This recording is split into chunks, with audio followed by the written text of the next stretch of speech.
बच्चों, मैं हूँ नंदा सतीश कानिटकर, सीताराम सारडा विद्यालय, अहमदनगर। बच्चों, आज हम 7वीं कक्षा सुलभ भारती का दूसरी इकाई का चौथा पाठ पढ़ने जा रहे हैं। इसके पहले बहुत सारे गद्य पद्य हमने पढ़े हैं। बच्चों, आप घर पे रहकर बहुत अच्छी तरीके से अपनी पढ़ाई कर रहे हैं ना। तो यह जो पाठ हमने पढ़ाए हैं, तो आपको अच्छी तरह से घर पे रहकर उसका अध्ययन करना है या प्रैक्टिस करनी है। प्रश्नों के उत्तर लिखने हैं और हर रोज वाचन करना है। तो आज हम जो चौथा पाठ देखने जा रहे हैं, इस पाठ का नाम है शब्द संपदा। बच्चों, इस पाठ के जो लेखक है, तो लेखक के बारे में हम जानकारी हासिल करेंगे। लेखक डॉक्टर सूर्य नारायण रणसुभे। जन्म है 7 अगस्त 1942 गुलबर्गा, कर्नाटक में। डॉक्टर सूर्य नारायण रणसुभे जी की जो रचनाएं हैं, लगभग 65 पुस्तकें हैं। अनुवाद का समाजशास्त्र तथा हिंदी कथा साहित्य और देश विभाजन उल्लेखनीय है। रणसुभे जी मराठी भाषी हिंदी लेखक है। प्राध्यापक, अनुवादक, समीक्षक के रूप में जाने जाते हैं। तो इस निबंध प्रस्तुत निबंध के माध्यम से, या निबंध पाठ है यह, इस पाठ में डॉक्टर रणसुभे जी ने क्या बताया है हमें कि हमारी वाणी कैसी होनी चाहिए। यह जो शब्द संपदा है, शब्द संपदा का मतलब होता है शब्दों की संपत्ति। देखो बच्चों, हम देखते हैं कि किसी व्यक्ति के पास अगर ज़्यादा धन हो तो उसे धनवान कहा जाता है। हाँ, वैसे ही किसी व्यक्ति के पास अगर शब्दों की संपत्ति है तो उसे कवि, लेखक या साहित्यकार के रूप में जाना जाता है।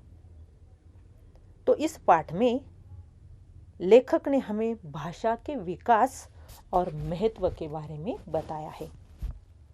भाषा के कारण ही मानव संस्कृति का विकास हुआ है और भाषा जो है सार्थक शब्दों का संयोजन है।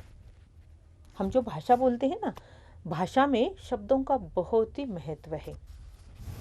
और यह जो शब्द होते हैं, हमें यह जो शब्द है बड़े ही इन शब्दों का बड़े ही सावधानी से प्रयोग करना चाहिए। ये शब्द क्या करते हैं? मनुष्य को जोड़ते भी है, ज्ञान से जोड़ते हैं, और मनुष्य को एक दूसरे से तोड़ते भी है। जैसे कि कभी कभी मनुष्य को हंसाते हैं, प्रेरणा देते हैं। किसी की बात सुनकर हमें प्रेरणा मिलती है ना, अच्छी अच्छी बातें हम सुनते हैं तो हमें प्रेरणा मिलती है। तो उसी प्रकार भाषा की समृद्धि के लिए वाचन भी आवश्यक है। अगर आप पढ़ाई करते हैं तो क्या करते हैं? वाचन भी करते हैं ना। अगर ज़्यादा से ज़्यादा हमें हमारी शब्द संपत्ति बढ़ानी है या शब्द संपदा को बढ़ाना है तो हमें क्या करना है? बहुत ही वाचन करना है। वाचन आवश्यक है हमारे जीवन में। और यह जो शब्दकोश होते हैं, शब्दकोश पढ़ने से ही हमारी शब्द संपदा बढ़ती जाती है या शब्द संपत्ति बढ़ती रहती है।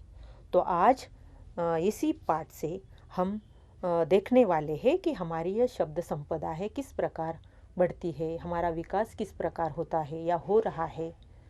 तो हम आज यह पाठ देखेंगे। चलो, किताब और कॉपी लेकर सामने बैठ जाना है और ध्यान देना है।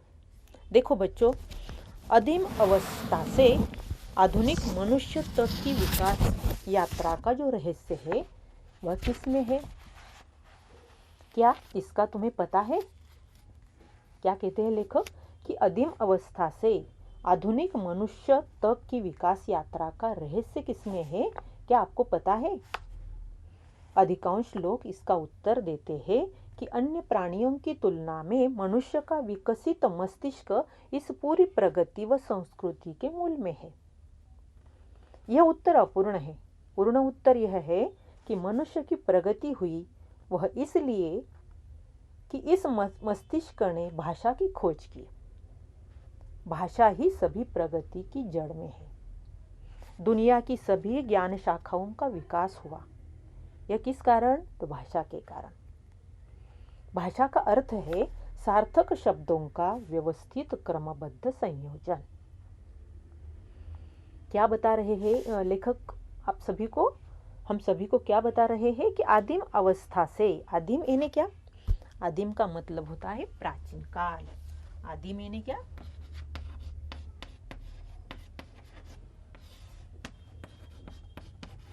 प्राचीन काल।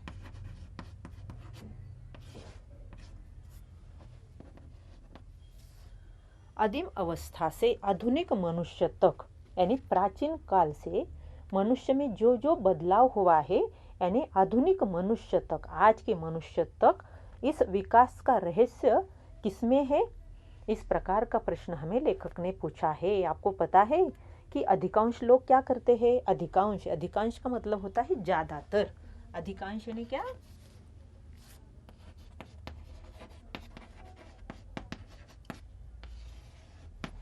यानी ज्यादातर। ज्यादातर लोगों का क्या कहना है कि उत्तर देते हैं कि अन्य प्राणियों की तुलना में मनुष्य का विकसित मस्तिष्क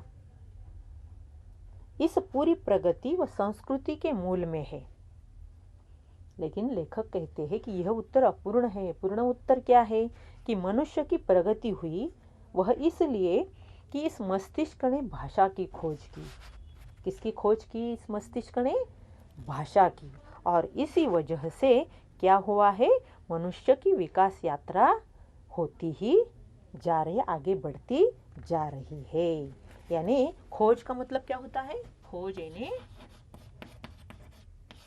शोध। खोज का मतलब शोध। तो भाषा ही सभी प्रगति की जड़ में है। भाषा के कारण ही मनुष्य क्या कर पा रहा है? अपना विकास, अपनी प्रगति, अपनी उन्नति करता जा रहा है।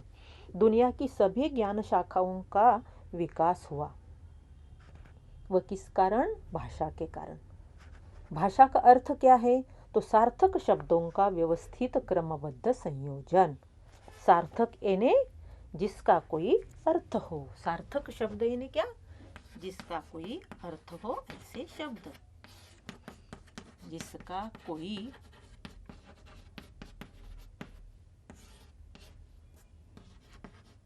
अर्थ हो। तो भाषा का अर्थ क्या है बच्चों? कि सार्थक शब्दों का व्यवस्थित क्रमबद्ध संयोजन।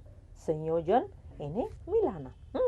और व्यवस्थित यानी नियमित। व्यवस्थित का मतलब होता है नियमित।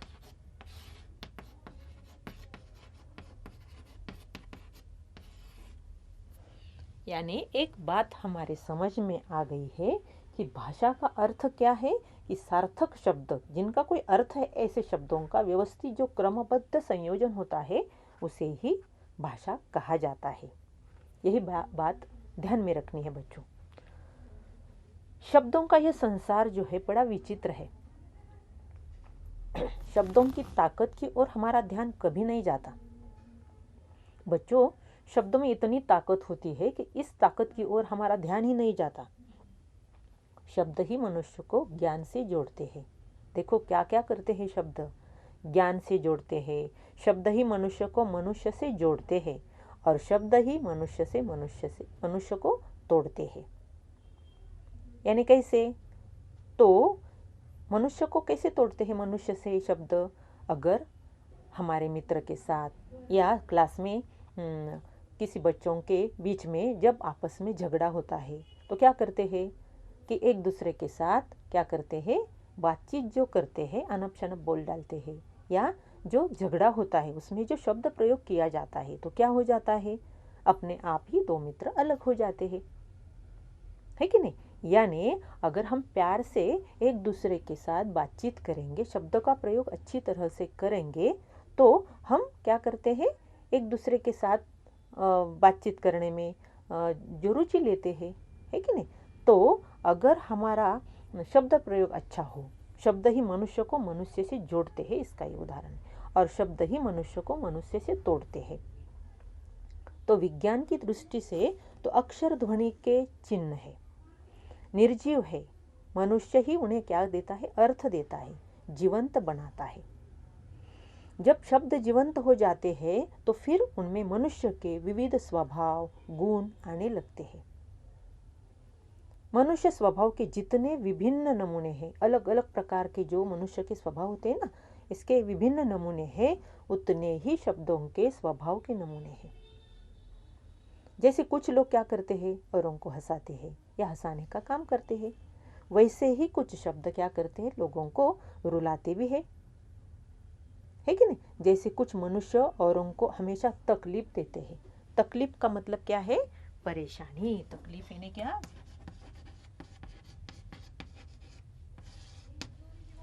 तकलीफ का मतलब होता है परेशानी। तो कुछ लोग क्या करते हैं?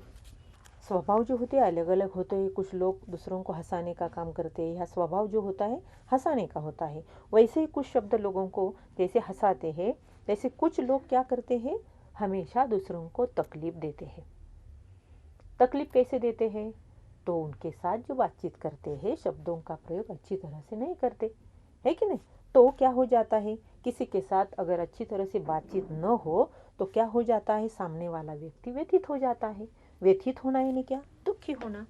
व्यथित, व्यथित का मतलब होता है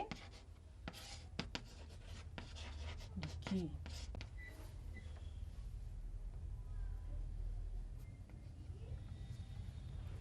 यानी शब्द क्या क्या करते हैं? क्या क्या करते हैं शब्द? यह जो परिच्छेद है इसमें से हमें ध्यान में आ जाता है कि शब्दों का ये जो संसार है बड़ा ही विचित्र है। शब्दों की ताकत जो होती है उसकी ओर हमारा ध्यान नहीं जाता, लेकिन हमें इन शब्दों की ताकत पहचाननी है। शब्दों का जो प्रयोग है बड़ी सावधानी से करना है। शब्द ही मनुष्य को ज्ञान से जोड़ते हैं, यानी भाषा के द्वारा ही हम एक दूसरे से क्या करते हैं? संवाद करते हैं, है कि नहीं? तो शब्द ही मनुष्य को मनुष्य से जैसे जोड़ते हैं, वैसे मनुष्य ही मनुष्य को मनुष्य से शब्द ही तोड़ने का काम भी करते हैं।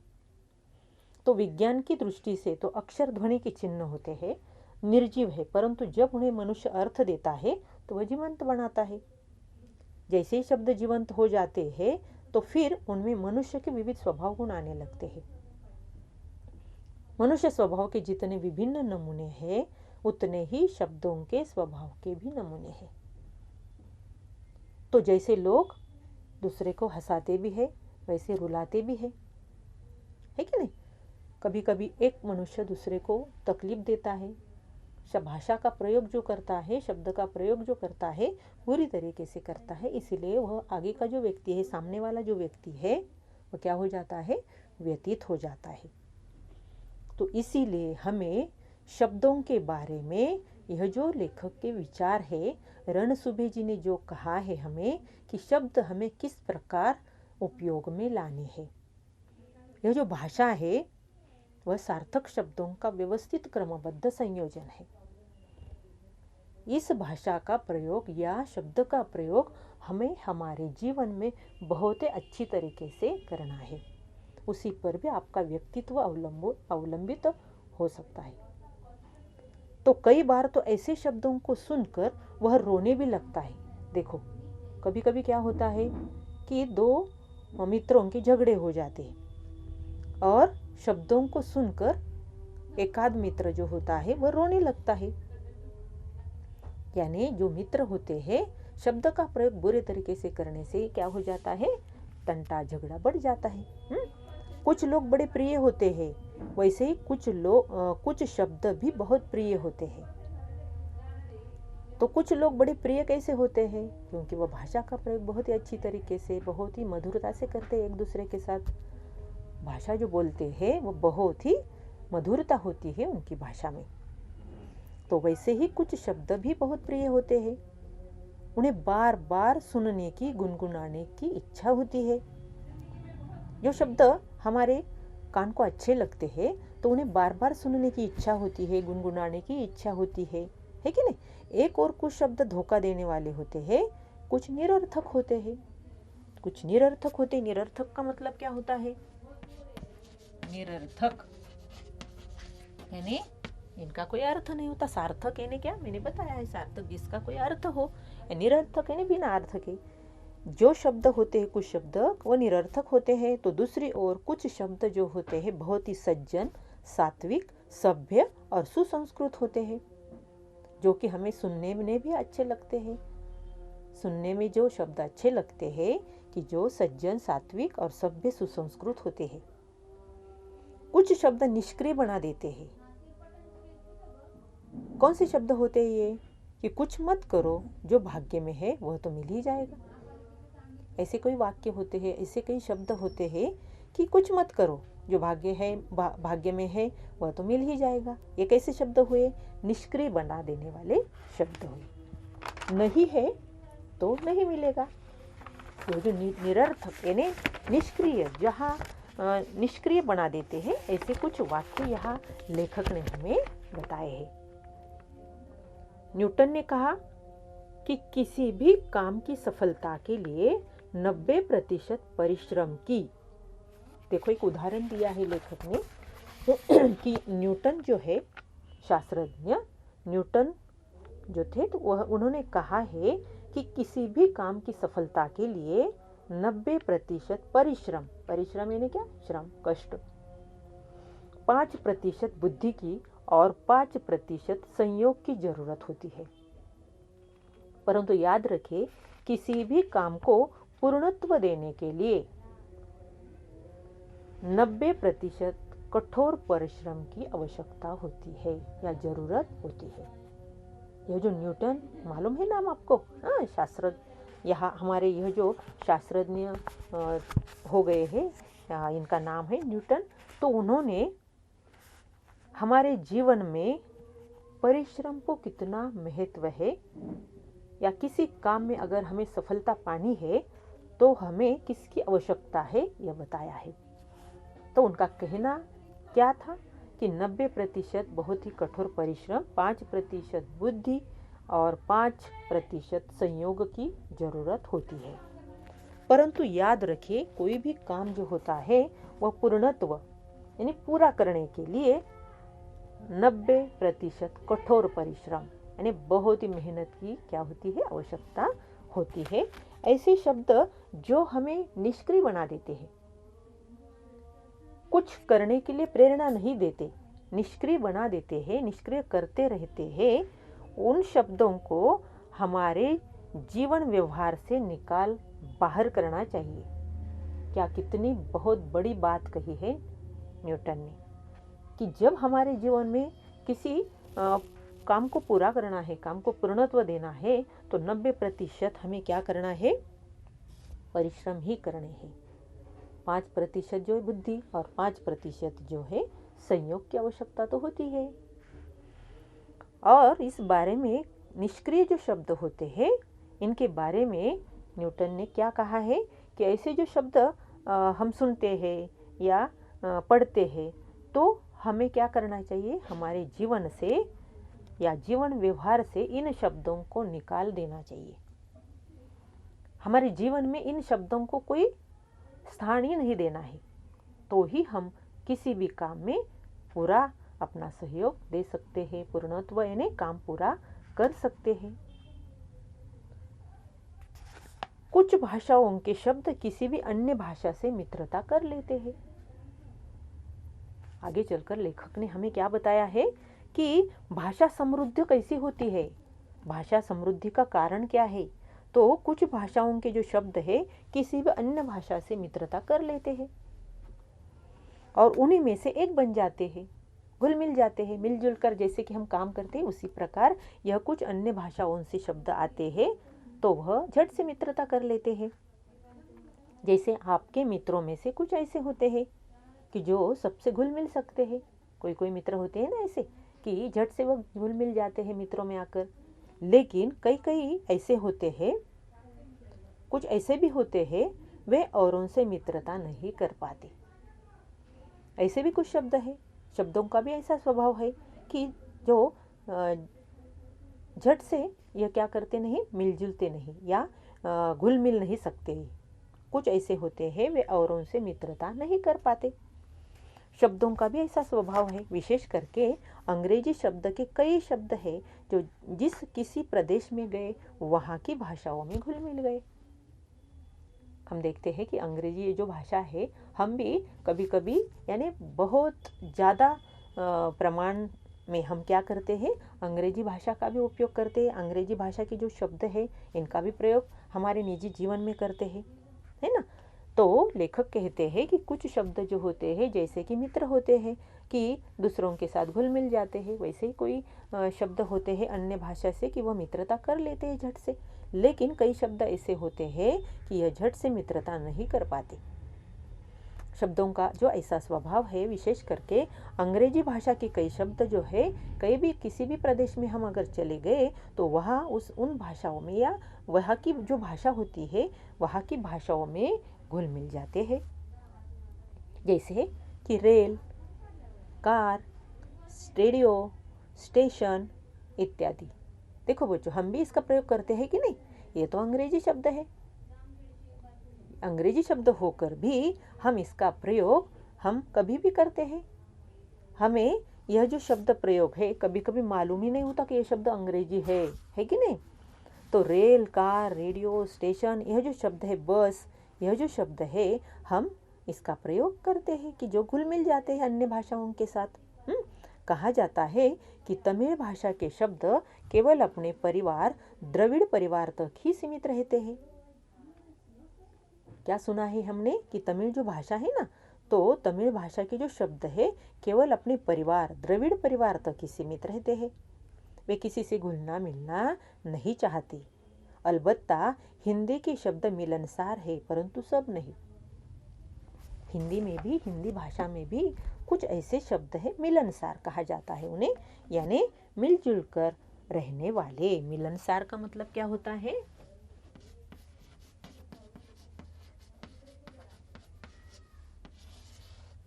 मिलनसार का मतलब होता है मिलजुल कर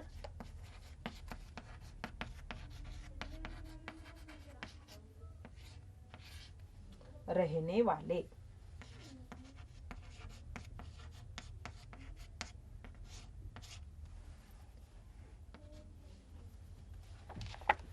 यानी यह जो शब्द होते हैं जैसे कि हमने देखे बस, रेल, कार, रेडियो, स्टेशन, यह शब्द झट से मिल जाते हैं एक दूसरे के साथ मिलजुल कर जैसे कि रहते हैं। लेकिन हमने क्या सुना है कि तमिल भाषा के जो कई शब्द है तो अपने परिवार द्रविड़ परिवार तक ही सीमित रहते हैं। वे किसी के साथ या किसी से घुलना मिलना नहीं चाहते। अलबत्ता हिंदी के शब्द, लेकिन हिंदी के जो शब्द होते हैं, हिंदी भाषा के जो शब्द होते हैं मिलनसार होते हैं, परंतु सब के सब नहीं होते। कुछ शब्द जो है अंत तक अपना स्वतंत्र अस्तित्व बनाए रखते हैं। अपने मूल रूप में ही वे अन्य स्थानों पर जाते हैं। कई कई शब्द ऐसे भी है हिंदी में कि यह शब्द भी अपना स्वतंत्र अस्तित्व बनाए रखते हैं, वह भी अंत तक अपना स्वतंत्र अस्तित्व बनाकर अलग ही रहते हैं और अपने मूल रूप में ही अन्य स्थानों पर जाते हैं। कुछ शब्द क्या होते हैं अन्य भाषा के साथ इस प्रकार जुड़ जाते हैं कि उनका स्वतंत्र रूप खत्म सा हो जाता है। देखो कितने प्रकार है शब्दों के, कितने सारे प्रकार यह हमें लेखक ने शब्द संपदा में बताए हैं। कुछ शब्द क्या करते हैं अन्य भाषा के साथ इस प्रकार जुड़ जाते हैं कि उनका स्वतंत्र रूप क्या हो जाता है, खत्म सा जाता है। उसी भाषा की जिस भाषा में घुल मिल जाते हैं तो खुद का स्वतंत्र जो रूप है यह खत्म सा हो जाता है। तो इस प्रकार हमें कितने सारे बहुत ही अलग अलग प्रकार के जो शब्द है, जैसे कि हिंदी में कुछ शब्द ऐसे भी पाए जाते हैं कि जो दो भिन्न भाषाओं के शब्दों के मेल से बने हैं। अब वे शब्द हिंदी के ही बने हैं, जैसे कि हिंदी संस्कृत से, जैसे हम देखते हैं वर्षगांठ, मांग पत्र, हिंदी में अरबी फारसी से थानेदार, किताब घर, अंग्रेजी संस्कृत से रेल यात्री, रेडियो तरंग, अरबी फारसी से, अंग्रेजी से बिना पॉलिसी इत्यादि शब्दों से हिंदी का भी शब्द संसार समृद्ध हुआ है। यानी यह जो शब्द संसार है भाषा समृद्धि कैसे होती है या भाषा समृद्धि का कारण क्या होता है, यह हमें लेखक ने बताया है। कैसे होती है भाषा समृद्ध? तो क्या हो जाता है, कुछ भाषाओं के शब्द किसी अन्य भाषा से मित्रता कर लेते हैं और उन्हीं में से एक बन जाते हैं, है कि नहीं? तो इसी प्रकार इन शब्दों से ही हिंदी का भी शब्द संसार समृद्ध हुआ है। तो बच्चों, आपको ध्यान में आया कि यह जो हिंदी भाषा है, इस भाषा में भी कितने सारे शब्द जो है, यह शब्द कई भाषा में भी इन शब्दों का प्रयोग किया जाता है। एक दूसरे के साथ क्या हो जाते हैं, यह मिलजुल कर क्या करते हैं, काम करते हैं, जैसे कि हमने अभी अभी यह बताया है।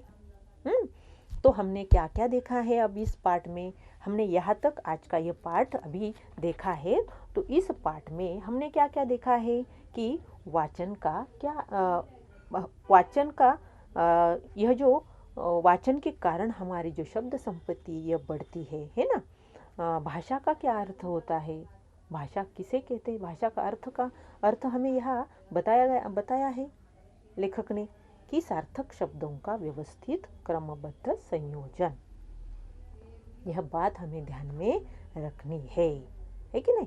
शब्दों के बारे में लेखक के जो विचार है वह भी हमने अभी अभी पढ़े हैं, देखे हैं, समझे भी है कि कैसे कैसे भाषा में शब्द प्रयोग किया जाता है, तो क्या क्या हो जाता है, शब्द का प्रयोग किस प्रकार करना है। जो जोड़ने का काम करता है वह तोड़ने का भी काम करता है। यानी इसी प्रकार जोड़ने का काम करने वाले अलग होते हैं शब्द और तोड़ने का काम करने वाले अलग होते हैं शब्द। यानी शब्दों के बारे में यह जो लेखक के विचार है बहुत ही अच्छे हैं और यह हमें बहुत सारा ज्ञान भंडार यहाँ लेखक ने दिया है। हमारे बोलने से सामने वाला व्यक्ति व्यथित हो जाता है, तो हमारे शब्द, हमारी वाणी किस प्रकार होनी चाहिए यह भी हमें ध्यान में रखना है। तो हमारे जीवन में भी यह जो सारे बातें हैं शब्द संपदा के बारे में, शब्द संपत्ति के बारे में, यह हमें क्या करने हैं, बातें ध्यान में रखनी है कि नहीं? तो हमारे इस भाषा का विकास या भाषा की समृद्धि बढ़ानी है और भी भाषा का विकास करना है, तो इसके लिए हमें क्या करना है, पढ़ना आवश्यक है। अगर हम शब्दकोश से हमारा शब्द भंडार बढ़ा सकते हैं तो हमारी भाषा जो है और भी समृद्ध हो जाएगी। आया ध्यान में बच्चों? तो इनमें बहुत सारे और भी कुछ समानार्थी भी शब्द आए हैं कि एक शब्द के लिए दूसरे शब्द का प्रयोग यहाँ किया गया है कि नहीं? जैसे कि यहाँ बताया गया है, जैसे कि निरर्थक, सार्थक, है कि नहीं? तो हमने अभी अभी यह जो पाठ है, भाषा समृद्ध कैसे होती है, भाषा का क्या अर्थ है तथा शब्दों के बारे में लेखक के विचार कौन से, ये सारी बातें हमने अभी अभी देखी है। तो बच्चों, मैं और एक आपको प्रश्न पूछूंगी कि इस पाठ में आए हुए जो शब्द है, समानार्थी शब्द भी आए हुए हैं, कुछ मुहावरे भी आए हुए हैं, है कि नहीं? तो यह बातें, यह जो शब्दों के अर्थ है यह भी हमें ध्यान में रखनी है। तो मैं एक बार फिर से आपको शब्दों का अर्थ बताऊंगी और हम समानार्थी शब्द भी थोड़े से जो आए हुए हैं वो देखेंगे। हाँ, तो आदिम का मतलब क्या होता है, प्राचीन काल। हाँ, अधिकांश यानी ज्यादातर, खोज यानी शोध, सार्थक का मतलब होता है जिसका कोई अर्थ हो। हाँ, व्यवस्थित यानी नियमित, तकलीफ का मतलब क्या है, परेशानी। हाँ, व्यथित यानी दुखी और निरर्थक यानी जिनका कोई अर्थ नहीं हो, जिसका कोई अर्थ नहीं है। मिलनसार का मतलब क्या होता है, मिलजुल कर रहने वाले। आया बच्चों, यह जो शब्दं के अर्थ है वह ध्यान में रखने हैं, इसका सराव करना है, अभ्यास भी करना है। हाँ, तो जो इसमें और भी कुछ जो शब्द आए हैं जैसे कि समानार्थी है, विरुद्धार्थी शब्द भी यहाँ हमें पाठ पूरा हो जाने के बाद आपको आपके कॉपी में भी लिखने हैं। यहाँ जो विरुद्धार्थी शब्द आए हुए हैं वो हमें बताना चाहूँगी।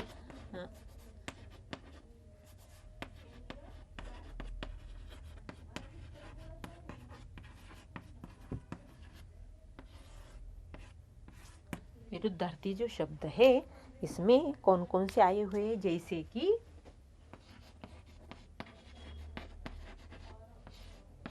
सार्थक, निरर्थक, इस प्रकार और भी है कि नहीं। यहाँ सक्रिय, निष्क्रिय, इस प्रकार भी कई शब्द आए, सजीव, निर्जीव।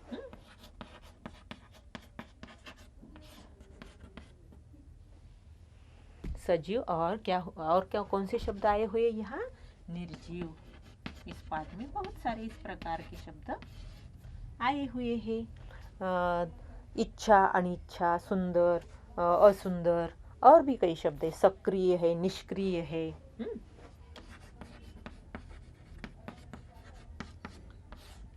कुछ शब्द सक्रिय होते हैं, निष्क्रिय बना देने वाले कुछ शब्द होते हैं, है कि नहीं। निष्क्रिय। और यहाँ परतंत्र, स्वतंत्र, स्वतंत्र,